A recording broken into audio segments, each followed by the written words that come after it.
اعوذ باللہ من الشیطان الرجیم بسم اللہ الرحمن الرحیم الحمد للہ الذی ہدانا لہذا وما كنا لنہتدی لولا ان ہدانا اللہ اللہم صل علی محمد وآل محمد وعجل فرجہم۔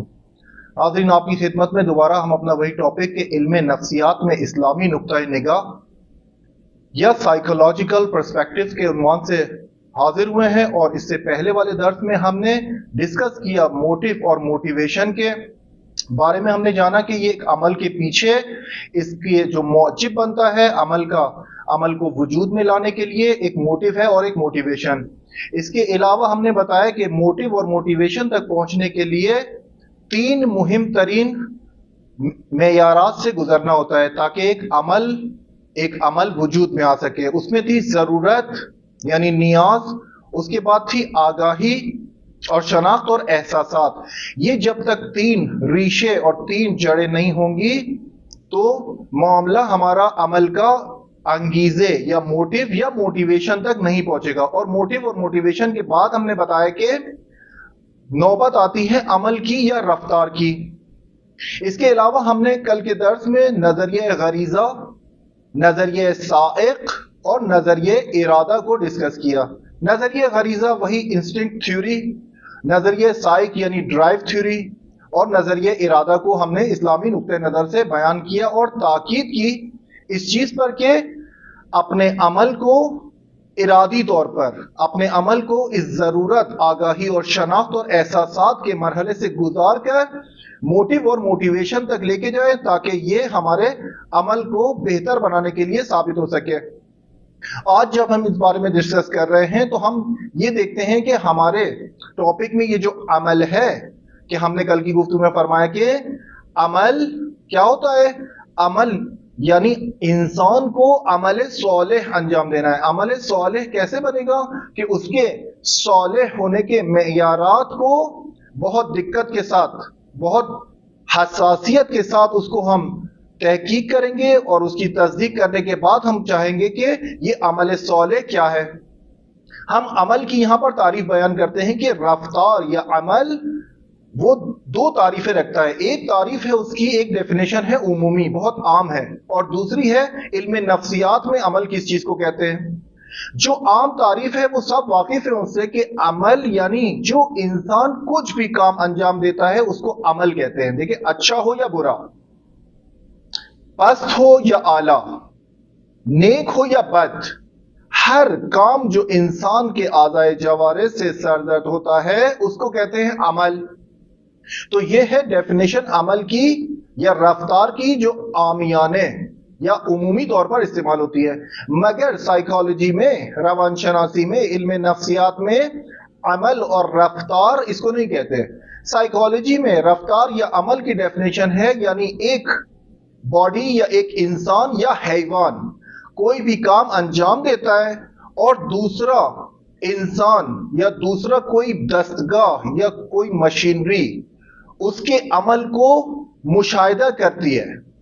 کوئی انسان ایک کام انجام دے اور دوسرا انسان اس کو مشاہدہ کرے یعنی آنکھ سے دیکھے، جس کی ایکسپیریمنٹل سائیکالوجی میں ساری بیس ہی یہی ہے کہ جو بھی کام آپ نے انجام دیا ہے وہ مشاہدہ ہو دوسرے کی آنکھ سے، یا کوئی انسان دیکھے یا پھر کوئی مشینری اس عمل کو نوٹ کرے۔ اس کو سائیکالوجی میں کہتے ہیں رفتار یا بیہیویئر یا وہی عمل۔ یہاں پر عمل میں دو چیزیں ہیں، ایک ہے عمل ارادی اور دوسرا ہے عمل غیر ارادی۔ یعنی عمل کو ہم دو حصوں میں تقسیم کریں گے۔ ایک وہ عمل ہے جو ہم غیر ارادی طور پر انجام دیتے ہیں، یعنی کیا ہم یہ کہنا چاہ رہے ہیں کہ انسان ہمیشہ ضروری نہیں ہے کہ عمل کو انجام دے ارادی طور پر۔ بعض اوقات بہت زیادہ خاص شرائط میں انسان سے بہت سارے ایسے عمل سرزد ہوتے ہیں کہ وہ ارادی طور پر نہیں کرتا۔ جیسے ہم نے کل کی اس میں مثال دیا کہ آپ اگر کسی کو ڈنڈے کی زور پر کوئی کام انجام دلوا رہے ہیں تو اس کو عمل ارادی نہیں کہتے، وہ انسان اپنے ارادے سے اس عمل کو انجام نہیں دے رہا۔ درست ہے، صحیح ہے کہ وہ انسان عمل انجام دے رہا ہے اور دوسرا انسان اس سے عمل کو مشاہدہ کر رہا ہے، مگر کیا یہ انسان جو اہل عمل ہے، جو کہ عمل کو وجود میں لانے والا ہے، جو کہ خالق عمل ہے، یہ اپنے ارادے سے اس کو انجام دے رہا ہے یا نہیں؟ یعنی بعض اوقات خاص شرائط میں ہم دیکھتے ہیں کہ ایک جگہ انسان کو ضرر ہے، تو اس ضرر سے فوری وہ ایک واکنش، ایک بیہیویئر، ایک رد عمل کا نشان دیتا ہے، ایک رد عمل کو سامنے لاتا ہے، اور وہ رد عمل بعد میں وہ آ کے معذرت خواہی کرتا ہے، کہ ایکسکیوز کرتا ہے اپنے آپ کو کہ آپ مجھے معاف کر دیجئے، میرا یہ عمل ارادی نہیں تھا۔ یعنی ایک انسان جب اپنے دماغ میں، ادراک میں، اپنے ذہن میں ضرر کو یا نقصان کو فیل کرے، درک کرے، تو فوراً وہاں پر ایک رد عمل دکھاتا ہے۔ وہ رد عمل ممکن ہے غیر ارادی ہو، یعنی ضرر انسان، یعنی ایک چیز بہت گرم ہے تو وہاں پر اس کو اگر اندازہ نہیں ہے کہ وہ چیز اس کے لیے ضرر ہے، جب وہ اس کے نزدیک جائے گا اور اس کی باڈی کے لیے، انسان کی اپنے باڈی کے لیے اگر وہ ضرر رسان ہوگا، تو وہ فوراً ایک واکنش انجام دے گا، وہاں پر ایک رد عمل دکھائے گا، اپنے ہاتھ کو یا اپنے بدن کو اس گرمائش سے دور ہٹائے گا۔ اس کو کہتے ہیں عمل غیر ارادی، عمل غیر ارادی۔ مگر ہمارا ٹاپک ہے عمل ارادی، یعنی ارادے کے ساتھ انسان کچھ عمل انجام دے، یعنی وہی عمل صالح۔ ہم اس عمل پہ بحث کیوں کر رہے ہیں؟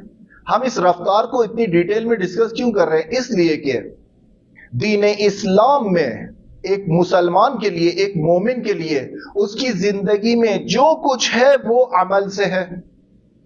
یعنی آپ کو جو کچھ تعلیمات دی گئی ہیں خداوند تعالیٰ کی طرف سے، یا قرآن کی طرف سے، یا اہل بیت علیہم السلام کی طرف سے، وہ ہے عمل کے نزدیک، یعنی آپ کو عمل پہ ابھارا گیا ہے۔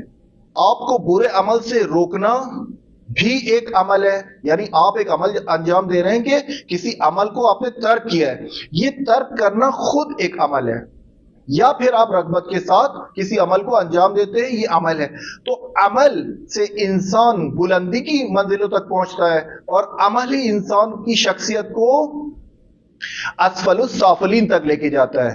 یعنی یہ ڈیپینڈ کرتا ہے اس انسان پر جو عمل ارادی انجام دے رہا ہے، یہ ڈیپینڈ کرتا ہے کہ یہ انسان اسفل السافلین میں جانے کے لیے آمادہ ہے، یا پھر مقربین کی صفوں میں اپنی شخصیت کو بلندی اور متعالی کی طرف لے کے جانا چاہتا ہے، یا پھر پستی اور ذلت کی طرف۔ تو یہ دونوں چیزیں کس سے بیان ہوں گی؟ یہ دونوں چیزیں بیان ہوں گی انسان کے عمل ارادی سے، اور سزا و جزا کا سارا دار و مدار بھی اسی عمل ارادی پر ہے کہ آپ نے ارادے کے ساتھ عمل انجام دیا۔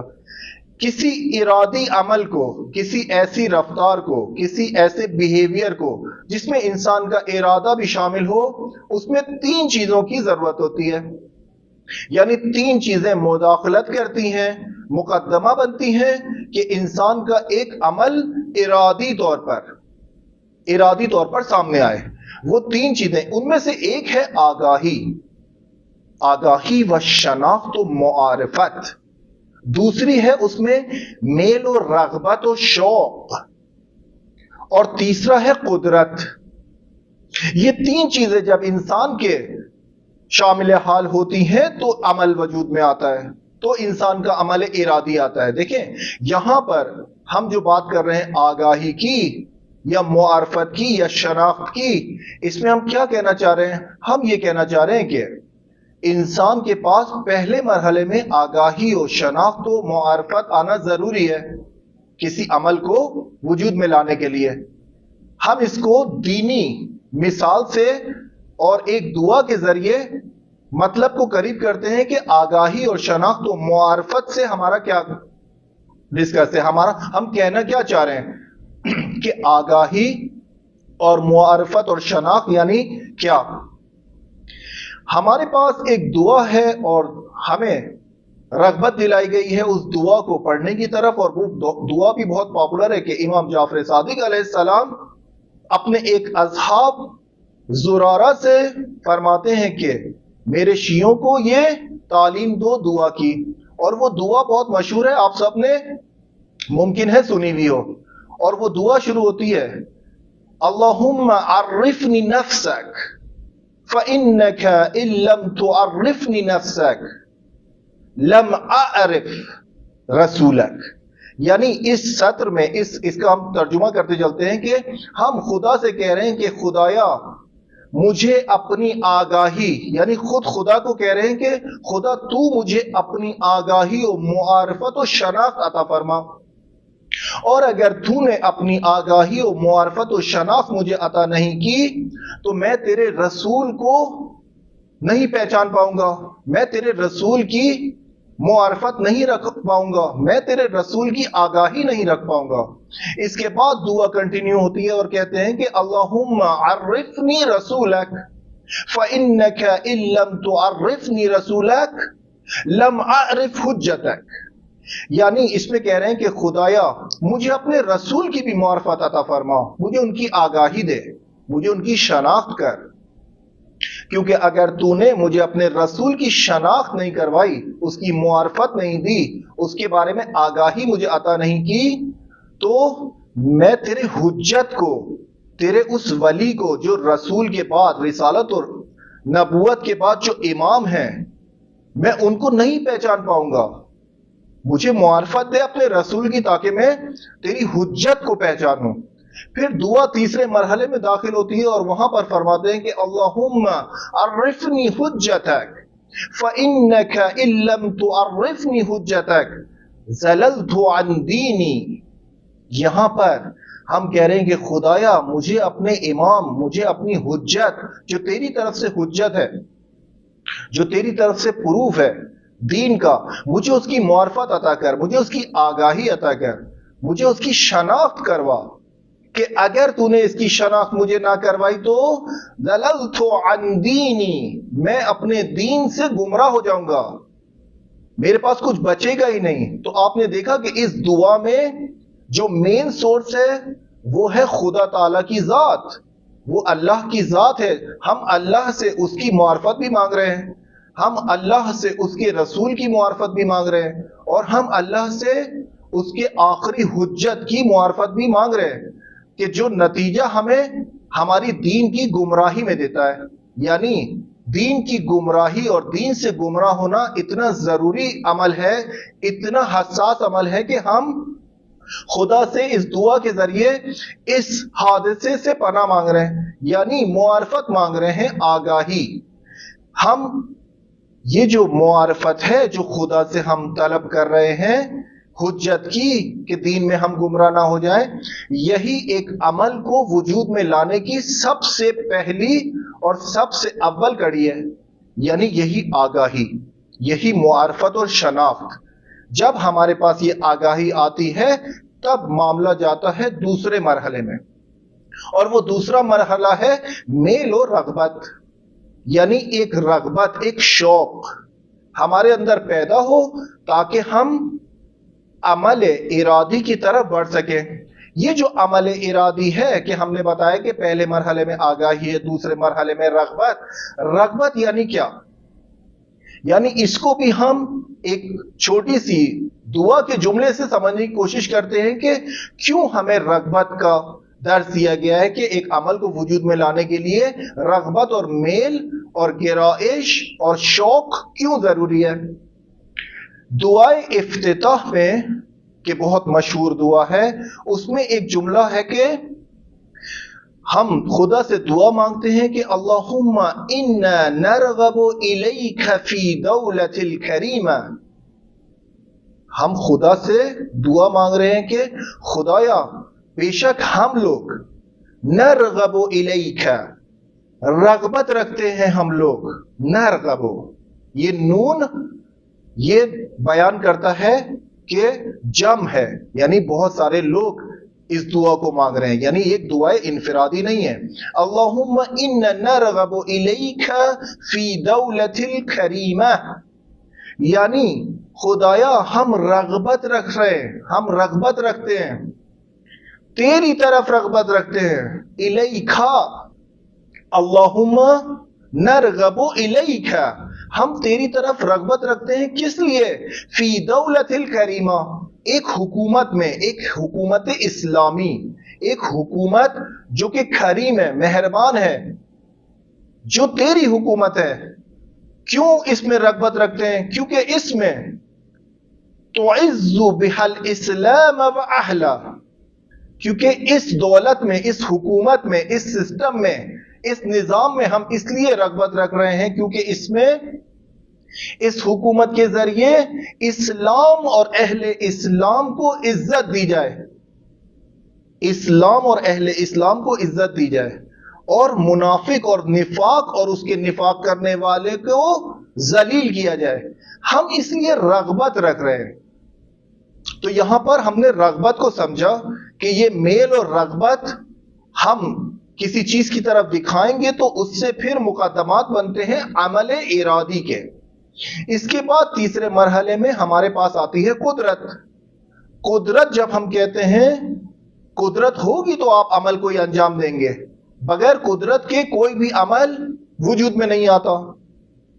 اور یہ خود قدرت بھی چار طرح کی ہے، یعنی ایک عمل ارادی کو انجام دینے کے لیے آپ کو قدرت کی ضرورت ہے، اور قدرت بھی چار قسم کی ہے: قدرت طبیعی یا فزیکل فطرت، فزیکل قدرت یعنی فزیکل پاور۔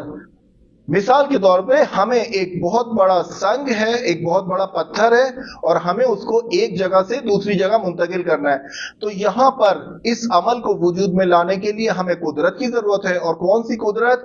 یہ قدرت ہم انفرادی قدرت، انڈیویجول قدرت، اور طبیعی قدرت کو، فزیکل پاور کو یوز کر کے ہم یہ عمل انجام دے سکتے ہیں، اس کو کہتے ہیں فزیکل پاور۔ اس کے بعد ہے قدرت ٹیکنیکل، یعنی ٹیکنیکل قدرت، ٹیکنیکل پاور۔ ٹیکنیکل پاور میں ہم ایک عمل کو انجام دے رہے ہیں مگر اپنے ہاتھوں سے نہیں، کسی اکوپمنٹ کے ذریعے، کسی مشین کے ذریعے، مگر کیونکہ اس مشین کو چلانے والے ہم ہیں، یعنی اس کے عمل کو وجود میں لانے والے بھی ہم خود ہیں۔ یعنی وہی پتھر جو آپ نے ایک انفرادی طور پر ایک جگہ سے دوسری جگہ کیا ہے، اگر یہی پتھر بہت زیادہ سنگین اور ہیوی ہو تو آپ کو ایک عمل انجام دینے کے لیے مشین کی ضرورت پڑ سکتی ہے، کسی اکوپمنٹ کی ضرورت پڑ سکتی ہے، اور وہ کہلاتی ہے ٹیکنیکل پاور۔ یعنی عمل انجام انسان نہیں دیا ہے مگر ایک دستگاہ، ایک مشین کے ذریعے، ایک اکوپمنٹ کے ذریعے، ایک ٹیکنالوجی کے ذریعے۔ تو یہ جو دو قدرت ہم نے بتائی ہیں تقسیم بندی، اس کی تیسری قسم ہے اجتماعی قدرت، سماجی قدرت، سوشل پاور۔ سوشل پاور میں مثال کے طور پہ آپ ایک عمل کو انجام دینا چاہ رہے ہیں، اور وہ انفرادی بھی طریقے سے بھی ممکن نہیں ہے، اور وہ ٹیکنیکل طریقے سے بھی ممکن نہیں ہے۔ آپ اس کو کسی مشین کے ذریعے بھی عمل کو وجود میں نہیں لا سکتے۔ آپ کو ایک اجتماع کی ضرورت ہے، آپ کو جمعیت کی ضرورت ہے، آپ کو لوگوں کی ضرورت ہے، اور ان لوگوں کے ذریعے آپ اس کام کو، اس عمل کو انجام دے سکتے ہیں۔ تو اس کو کہتے ہیں قدرت اجتماعی یا سوشل پاور۔ ان تین قدرتوں کی قسم کے بعد ایک چوتھی قسم بھی ہمارے یہاں موجود ہے، اور اس کو کہتے ہیں میٹا فزیکل پاور، یعنی قدرت ماورائے طبیعی۔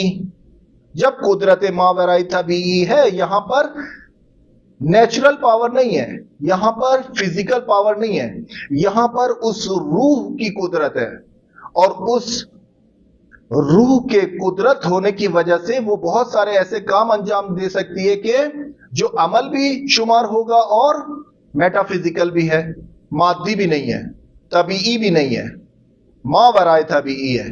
مثال کے طور پہ یہی جو ہم اور آپ سنتے ہیں کہ جنگ خیبر میں مولا علی علیہ السلام نے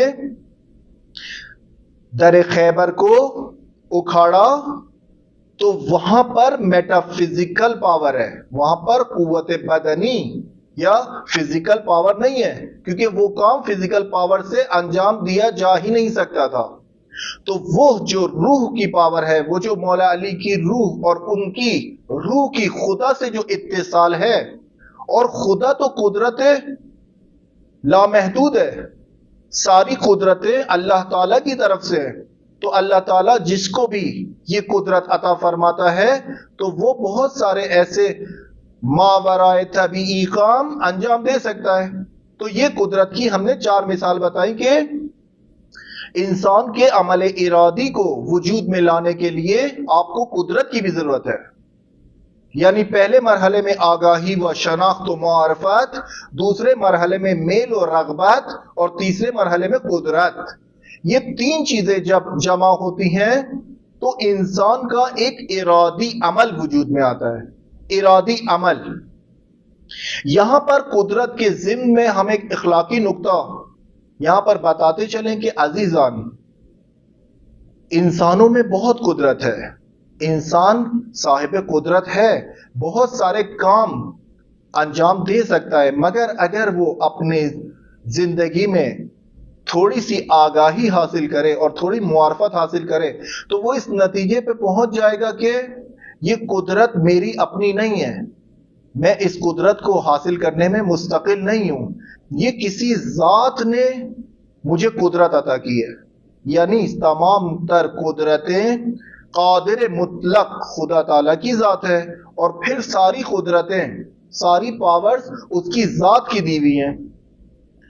تو ہم اور آپ خدا کی دی ہوئی قدرت سے کیوں سوء استفادہ کرتے ہیں؟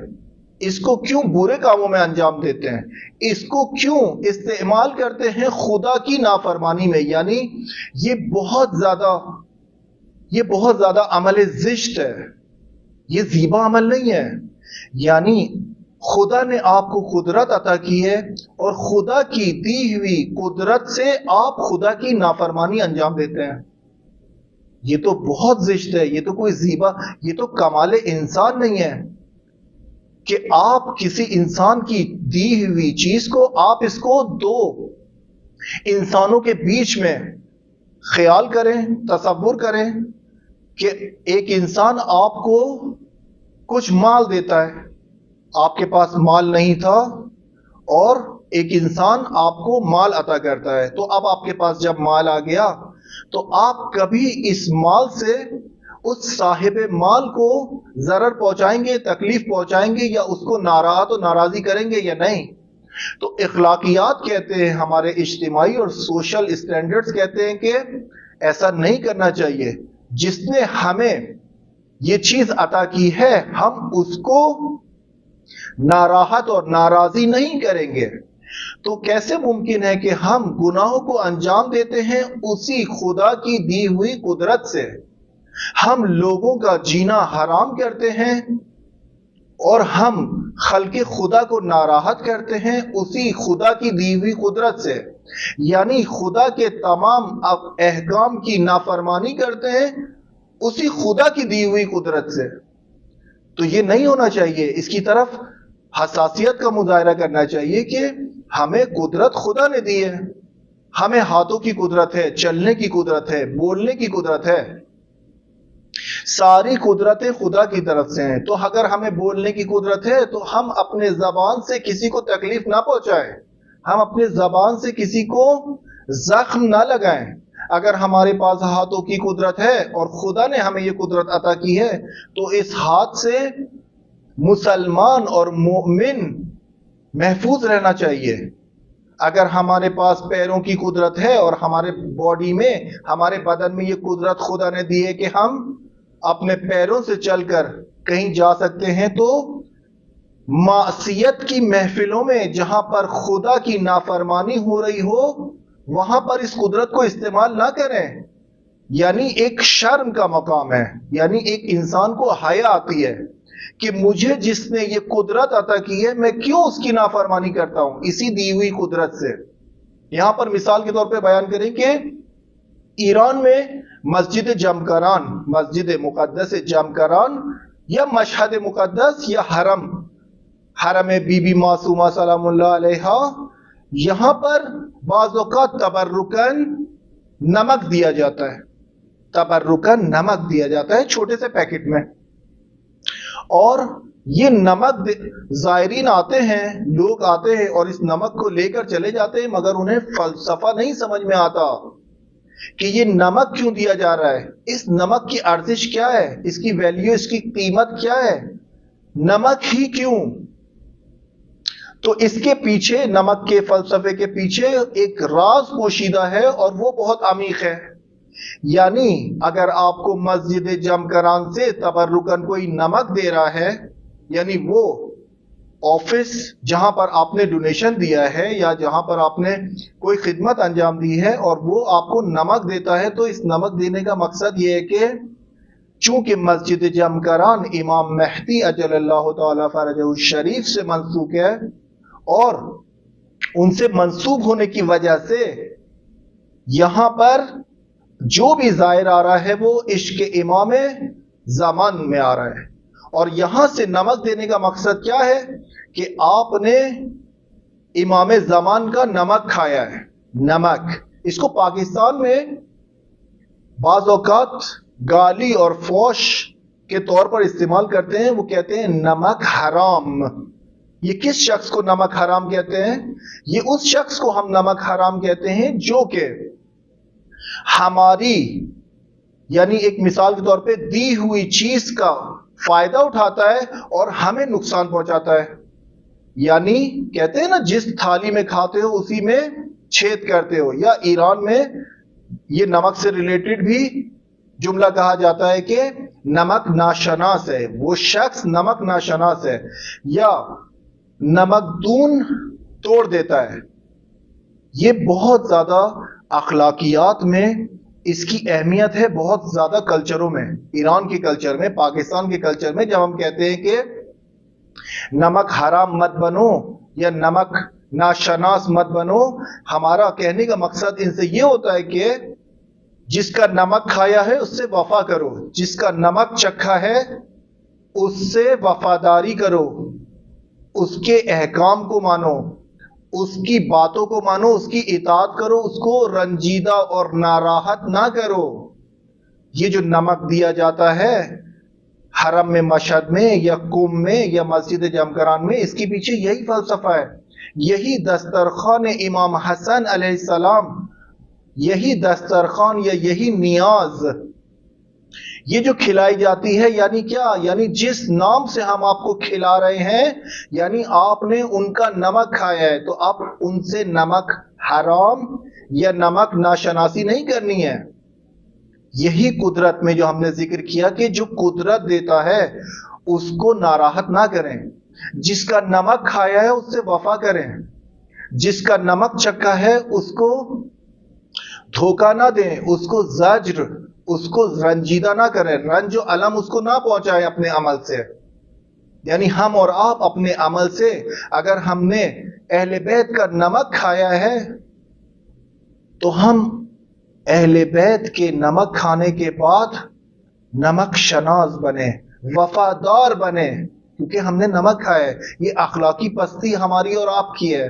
اگر اہل بیت کا نمک کھانے کے بعد، اہل بیت کے حرم میں دسترخوان پہ غذا کھانے کے بعد، کھانا کھانے کے بعد بھی ہم ان کی اطاعت سے اپنی جان چھڑا رہے ہیں، تو ہمارا شمار نمک حراموں میں ہوگا، ہمارا شمار نمک ناشناسوں میں ہوگا، ہمارا شمار ایسے لوگوں میں ہوگا جو کسی کا نمک کھاتا ہے اور اس سے وفا نہیں کرتا.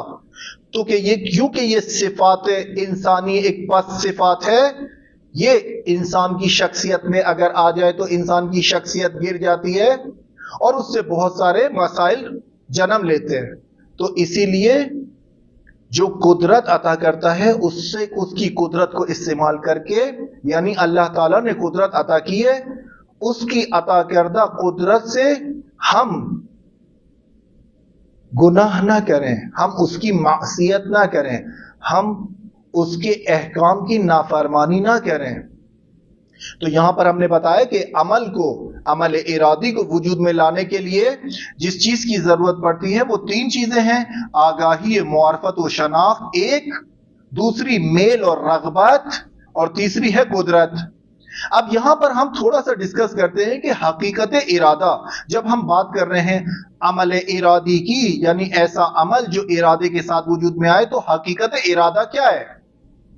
عزیزان، حقیقت ارادے میں بہت سارے فیلسوفان اور محققان اور دانشمندان اسلامی اپنی مباحث کر چکے ہیں، اور سب کا یہ نظریہ ہے کہ یہ حقیقت ارادہ ایک نفسانی کیفیت کا نام ہے، ایک نفسانی کیفیت ہے، یعنی یہ ارادہ مشاہدہ نہیں کر سکتے آپ، اس ایک نفسانی کیفیت ہے، ایک حالت ہے، حالت روحی، حالت نفسانی، حالت ذہنی، حالت روانی۔ جب یہ حقیقت ارادہ کو ہم سمجھ لیں گے تو بہت آسانی سے سمجھ جائیں گے کہ ہمارے اعمال کو وجود میں لانے کے جو عوامل ہیں، جو اس کے پیچھے فیکٹرز کا پروا ہیں، وہ کون سے ہیں۔ سب سے پہلے حقیقت ارادہ اس کا ایک پروسیس ہے، ایک سلسلہ وار پروسیس کے عمل کو وجود میں لاتا ہے۔ سب سے پہلے مرحلے میں انسان اپنے ذہن میں ایک چیز کو تصور کرتا ہے، ایک چیز کو تصور کرتا ہے۔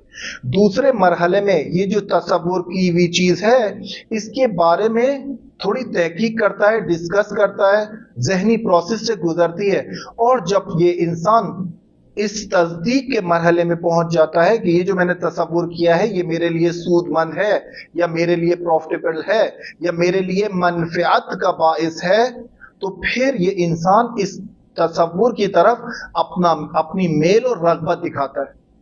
یعنی پہلے اسٹیپ میں ایک تصور ہے، ایک خیال ہے، دوسرے اسٹیپ میں یہ اس تصدیق کو پہنچتا ہے کہ اس کام میں میری منفعت پوشیدہ ہے، میری سود مندی ہے، میرے لیے پروفٹ ہے۔ اس کے بعد یہ تصدیق جو انسان کرتا ہے اپنے تصور کے بارے میں، یہ اسے لے کے جاتی ہے میل و رغبت کی طرف، اور یہی میل و رغبت تیسرے اسٹیپ میں پش کرتی ہے طبیعی طور پر انسان کو کس طرف؟ انسان کو پش کرتی ہے کہ ایک اشتیاق، یعنی علل پیدائش اشتیاق، یہ تیسرے اسٹیپ کو علت پیدائش اشتیاق کہتے ہیں۔ یعنی یہ اشتیاق کا پیدا ہونا موجب بنتا ہے، مقدمہ بنتا ہے ارادے کا، اور یہ مقدمات ارادہ یہ انسان کو بدنی عمل کی سرحدوں میں داخل کرتے ہیں۔ یعنی ایک انسان ایسا نہیں ہے کہ ایک عمل انجام دے رہا ہے اور فوراً سے اس نے ایک عمل انجام دے دیا، نہیں، یہ ہر انسان جو عمل ارادے کو انجام دے گا وہ اس پروسیس سے گزرے گا۔ بہت سارے لوگ ہیں وہ سرعت کے ساتھ، وہ تیزی کے ساتھ اس پروسیس سے گزر جاتے ہیں، اور بہت سارے لوگ ہیں جو اسی پروسیس کو اپنے ذہن میں تصدیق کے مرحلے میں تھوڑا سا توقف کرتے ہیں، میل و رغبت کے مرحلے میں تھوڑا سا توقف کرتے ہیں، اس کے بعد علت پیدائش اشتیاق پہ تھوڑا سا سوچتے سمجھتے ہیں، پھر اس کو مقدمات ارادہ میں، اور پھر عمل بدن، یعنی انسان کے اعضاء و جوارح سے وہ عمل آشکار ہوتا ہے، وہ عمل پھوٹتا ہے۔ تو یہاں پر حقیقت ارادہ کو آپ نے دیکھا کہ اس ہر ارادے کا، ہر عمل کا ایک پروسیس ہے۔ یہی پروسیس جب بہت زیادہ تکرار ہوتا ہے، جب بہت زیادہ ریپیٹ ہوتا ہے، تو پھر یہ ایک ایسے سیٹ اپ میں جاتا ہے جس کو ہم اسلامی اصطلاح میں یا دینی مفاہیم میں ملکہ کہتے ہیں۔ ملکہ یعنی ایک، اور ملکات یعنی متعدد۔ یہ ملکہ کیا ہے؟ یعنی یہی جو پروسیس ہم نے بتایا کہ انسان تصور سے شروع کرتا ہے، پھر اپنے منفعت اور سود مندی کی طرف فکر کرتا ہے، اس کے بعد تصدیق کر کے کہاں جاتا ہے؟ میل و رغبت دکھاتا ہے، کس کی طرف؟ اس عمل کی طرف، اور یہ میل و رغبت اس کو پیدائش کرتی ہے کس کی طرف؟ ایک اشتیاق کی صورت استعمال ہوتی ہے، اور یہ اشتیاق انسان کو مقدمات کے اس میں لے کے جاتا ہے، ارادے کے، اور اس کے بعد ہوتا ہے عمل بدنی۔ مگر یہ جب ملکہ بنتا ہے ریپیٹ ہونے کے بعد، تکرار کے بعد، تو انسان تصور کرتا ہے، ارادہ کرتا ہے، اور وہ عمل انجام پاتا ہے۔ یعنی اس میں یہ پروسیس حذف ہو جاتا ہے، کیونکہ اتنی تکرار کی ہے اس انسان نے اس عمل کے لیے کہ اب اس کو پروسیس کی ضرورت نہیں ہے، اب یہ انسان کا ملکہ بن گیا ہے، یعنی یہ اس کی شخصیت کا، یہ اس کی اخلاق کا حصہ بن چکا ہے۔ یعنی یہی ملکہ، یہی جو ملکہ ہے اسی کو اخلاق کہتے ہیں۔ یعنی آپ نے دیکھا ایک انسان کوئی نیک کام کرنا چاہتا ہے، کسی چیز کو اپنے مال کو ڈونیٹ کرنا چاہتا ہے، پہلے وہ انسان جس کا یہ اخلاق ملکہ نہیں بنا ہوا ہے، وہ اس پروسیس سے، یہ عمل ارادی کے جو ہم نے حقیقت بتائی ہے، اس پروسیس سے، اس ذہنی نفسانی پروسیس سے گزرے گا. یعنی وہ دیکھے گا کہ مجھے نقصان تو نہیں ہے، میرے پاس پیسوں کی شارٹیج تو نہیں ہو جائے گی، میں جس کو دے رہا ہوں یہ کس چیز میں مصرف کرے گا، اس کے بعد میرا تصدیق پہنچتا ہوں کہ یہ رغبت اس کی طرف دکھاؤں یا نہ دکھاؤں، یہ مرحلہ میرے اشتیاق کی طرف پہنچتا ہے یا نہیں پہنچتا، اس کے بعد میرے ارادے کے مقدمات فراہم ہوتے ہیں یا نہیں ہوتے، تاکہ میں اس عمل کو، یعنی اپنی جیب سے اس پیسے کو نکال کے اعضائے جوارے کے ذریعے اس عمل کو انجام دوں. مگر یہی جب ملکہ بنتا ہے تو انسان کن فیکون والی کیفیت میں پہنچ جاتا ہے، یعنی ارادہ کرتا ہے اور وہ عمل انجام دیتا ہے، اس میں پروسیس نہیں ہوتا. اسی لیے ہم دیکھتے ہیں کہ بہت سارے لوگ اس عمل بدنی کے پروسیس میں لیٹ ہوتے ہیں، بہت زیادہ منتظر رہتے ہیں کہ ایک اچھا کام انجام دیں، ان کو بہت سوچنا پڑتا ہے. آپ نے دیکھا ہوگا، آپ کسی کو فون کرتے ہیں اور کہتے ہیں کہ ایک نیک کام ہے، مثال کے طور پہ کسی یتیم کی بچی کی شادی ہے، اس کے لیے مثال کے طور پہ کچھ وسائل خریدنے ہیں، اس کی جہیز کے پرابلم ہے، یا کھانا کھلانا کسی کو، یا حتیٰ کوئی دینی محافل ہے، پروگرام ہے، یا کوئی مومن مسلمان مصیبت میں اس کی مدد کرنی ہے، تو یہ انسان فون پہ کہتا ہے کہ میں سوچ کے بتاؤں گا، چلے میں آپ کو فون کرتا ہوں، میں آپ کو بتاتا ہوں. کیوں یہ سوچ کے بتاؤں گا؟ کیونکہ اس کا مینٹل پروسیسنگ اسٹارٹ ہے، اور یہ ابھی عمل ارادی جو اس کے اعضائے جوارے سے آشکار ہونا ہے وہاں تک نہیں پہنچا. مگر اس کے مقابلے میں آپ ایک ایسے شخص کو دیکھتے ہیں جس کے اوپر آپ کا یقین ہے کہ اس سے ہم کچھ بات کہیں گے تو اس نے فوراً ہماری حاجت کو پورا کرنا ہے، کیونکہ یہ دوسرا شخص، اس کا یہ عمل نیک، یہ ملکہ بنا ہوا ہے. اتنی تمرین اور اتنے تکرار اور اتنی ریپیٹیشن کے بعد یہ اچھا عمل، یہ نیک عمل خیر بن چکا ہے، یہ ڈونر بن چکا ہے، یہ معاشرے میں شناختہ شدہ ہے کہ اس انسان سے کچھ مانگو تو عطا کرتا تھا. یہی صفات، بہت زیادہ اعلیٰ صفات ہمارے اماموں میں بھی تھیں. ہمارے اماموں میں یہی صفات تھی، ان کا ہر نیک عمل ملکہ بنا ہوا تھا. یعنی ان کو سوچنے سمجھنے اور توقف کرنے کی ضرورت پیش نہیں آتی تھی. یعنی یہی جو امام علی علیہ السلام کے بارے میں قرآن گواہ ہے کہ ان کی ولایت پر یہ آیت کوٹ کی جاتی ہے کہ انہوں نے نماز کی حالت میں، رکوع کی حالت میں، اسٹیٹ آف رکوع میں زکوٰۃ دی، اپنی انگشتر، اپنی انگوٹھی اس مانگنے والے کو عطا کی. یعنی کیا؟ یہی ملکہ ہے، یہی اخلاق کی بلندی ہے. یعنی آپ نے اس مقام پہ پہنچے میں، آپ اچھا کام اور نیک کام کرنے میں، کہ آپ نے نماز کے تمام ہونے تک کا بھی ویٹ نہیں کیا. امام علی نے رکوع کی حالت میں، کیونکہ ان کا ملکہ بنا ہوا ہے، کیونکہ یہ عمل ان کے اعضائے جوارے سے ملکے کی حالت میں ہے، یعنی ایک کن فیکون والی کیفیت میں ہے. یعنی انہیں سوچنا نہیں پڑتا. ایک سائل آیا ہے، سوال کر رہا ہے اور کچھ مانگ رہا ہے، اور امام رکوع کی حالت میں ہاتھ بڑھا کے اس کو اشارہ کر رہے ہیں کہ یہ انگوٹھی نکال لو، اور اس نے نکال دی. کہ قرآن میں قیامت تک یہ ملکہ، امام علی ابن ابی طالب علیہ السلام کا ملکہ قیامت تک قرآن میں کوٹ ہو گیا.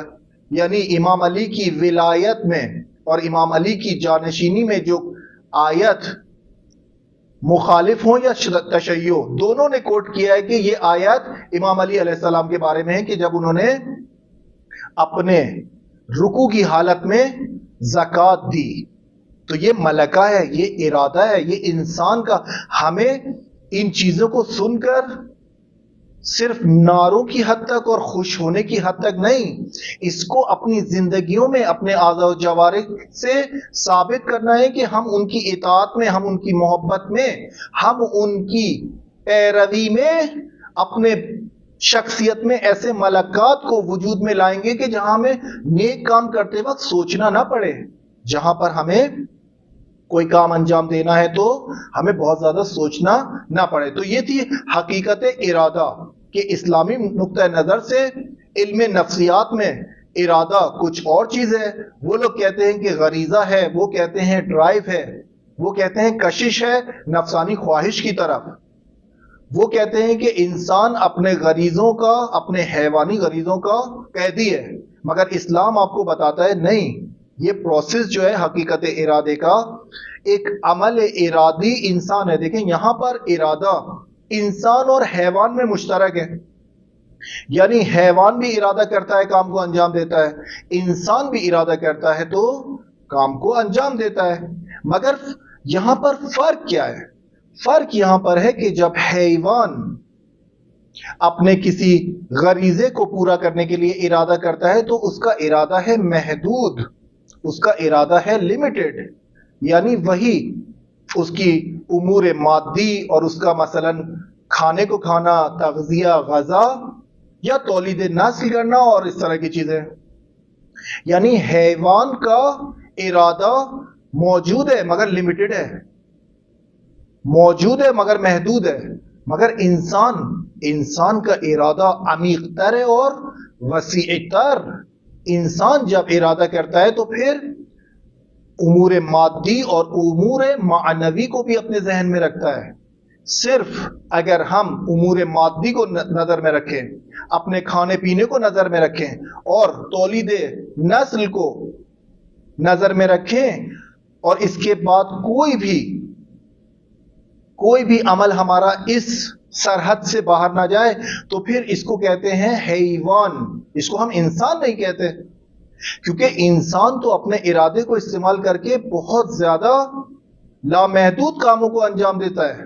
انسان اپنے ارادے کو استعمال کر کے بہت بلندیوں تک پہنچ سکتا ہے. تو یہ جو سائیکالوجسٹ ہیں، یہ جو غربی ممالک میں ویسٹرن سائیکالوجی میں انہوں نے جو نظریات پیش کیے ہیں ڈاروین کی تھیوری سے متاثر ہو کے، اور کہا کہ انسان حیوان کی طرح غریزہ رکھتا ہے، تو اس کو میں نے اور آپ نے رد کرنا ہے. مگر متاسفانہ افسوس کے ساتھ ہم اور آپ جو کام انجام دے رہے ہیں وہ تو ان کی بات کو ثابت کرتا ہے، کیونکہ ہم اور آپ بھی امور مادی، تولید نسل اور کھانا پینا اور بچوں کی شادیاں اور نوکری اور یہ ساری چیزوں میں الجھے ہوئے ہیں. اس سے باہر آتے ہیں ہم. جب اس سے باہر نہیں آتے تو پھر ہمیں سوچنا پڑے گا کہ یہاں پر جس چیز کی ضرورت ہے وہ ہے انسانیت انسان. عزیزان، انسانیت انسان کی قیمت ہے، اس کی ویلیو ہے، اس کی ارزش ہے. مگر ارزش دو پیروں پر چلنے والی موجود کی نہیں ہے جو اپنے آپ کو انسان کہہ رہا ہے. اس کے اندر انسانی صفات ہونی چاہیے، اس کے اندر تشخیص کا مادہ ہونا چاہیے جو اس کو حیوان سے جدا کرے، جو اس کو جانوروں سے جدا کرے. اگر ہم نے اپنے امور کو، ہم نے اپنی رغبتوں کو، ہم نے اپنی آگاہی کو حیوانوں کی معرفت اور آگاہی سے اور قدرت سے جدا نہیں کیا تو پھر ہم حیوان ہیں. انسانیت انسان ہماری گم ہے، ہم تو انسان نہیں ہوئے. پھر اگر امور مادی، تولید نسل اور کھانا پینا اور اس کی شادی اور ہر چیز جو مادیات ہے، ہر چیز جو مشاہدہ ہے، وہی جو سائیکالوجسٹ غرب میں کہہ رہے ہیں، وہی جو سائیکالوجی یا علم نفسیات کہہ رہی ہے، اسلامی نقطہ نظر نہیں ہے. سائیکولوجیکل پرسپیکٹو آف اسلام یہ نہیں کہتا.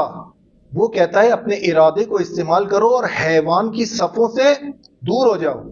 اپنے ارادے کو استعمال کرو اور اپنے عمل کو اس بلندی پر اور اس چوٹی پر پہنچاؤ کہ کوئی بھی تمہاری توہین نہ کر سکے کہ تم حیوان کی طرح ہو. اور حیوان سے جدا ہونا کیسے ہوگا؟ یعنی انسانی اعلیٰ صفات کا اپنے اندر قائم کرنا اور اخلاقیات اسلامی کو اس قدر تکرار اور ریپیٹ کر کر اپنی شخصیت میں ملکہ بنانا. جب ان کو ملکات بنا لیں گے تو پھر ہم حیوان سے ہٹ کر انسانیت انسان کے موضوع میں شمار ہوں گے. یعنی انسانیت انسان کی قدر و قیمت ہے. اگر انسان دو پا، اگر اس کی کوئی قدر و قیمت ہوتی تو یہ ڈھیر و ڈھیر ہمارے پاس تعلیمات قرآن اور تعلیمات اہل بیت، یہ اتنی روایات اور حدیثوں کا منبع، یہ اتنی تاکید، یہ اتنی شہادتیں کہ ہر معصوم شہید ہوا ہے. یا زہر سے یا خنجر و تلوار سے. یہ ساری شہادتوں کا سلسلہ آپ جب دیکھتے ہیں تو یہ اسی انسانیت انسان سے ہے نا. یہ ان انسانی بلندی کو پہنچے ہوئے تھے اور اپنے اعمال کو انجام دیتے تھے جو کہ دشمنوں کو اور شیطانوں کو پسند نہیں آتے تھے، ان کے مفاد میں نہیں تھے. تبھی تو ان کو اگر ہمارے امامان معصومین بھی اگر صرف امور مادی اور غذا اور تولید نسل کے اس میں لگتے نعوذ باللہ، تو پھر یہ شہادتیں ہمیں دیکھنے کو تاریخ میں نہ ملتی. یہ شہادتیں ہمیں اس لیے دیکھنے کو مل رہی ہیں کہ انہوں نے کسی بھی حوالے سے اپنی انسانیت انسان یا خدا تعالیٰ نے جو ان پر وظیفہ اور ذمہ داری اور مسئولیت عطا کی تھی وہ اس سے پیچھے نہیں ہٹتے تھے. وہ کہتے تھے کہ ہمیں اطاعت خدا میں زندگی بسر کرنی ہے، نہ معصیت خدا میں. تو ہم اور آپ جب اس بات کے دعوے دار ہیں کہ ہم شیعان علی ابن ابی طالب ہیں، ہم امت محمد مصطفیٰ صلی اللہ علیہ وآلہ وسلم ہیں، اور ہمارا ایمان ہے کہ ہم ان کی اطاعت میں ہیں. جو انہوں نے کہہ دیا ہم لے لیں گے، جس چیز سے انہوں نے روکا ہم رک جائیں گے. تو جب ہماری معرفت اس مرحلے میں داخل ہوگی تو پھر ہمارا عمل ان کی عمل سے میچ کرنا چاہیے. ایسا نہ ہو کہ ہم اپنے عمل کو اتنا دور کر لیں کہ وہ اخلاقی پستی اور اخلاقی جرأت کا مظاہرہ نہ کریں، یعنی اپنے عمل کو پست کر لیں. آگے آنے والے درس میں ہم فروئڈ کے نظریات جو اس نے بیان کیے ہیں اس کا نقد کریں گے. اس کو اسٹڈی کرنے کے بعد اس کا نقد کر کے اسلامی پوائنٹ آف ویو کو ہم ظاہر کریں گے. آج کے لیے اتنا ہی. وصلی اللہ علی محمد و آل محمد.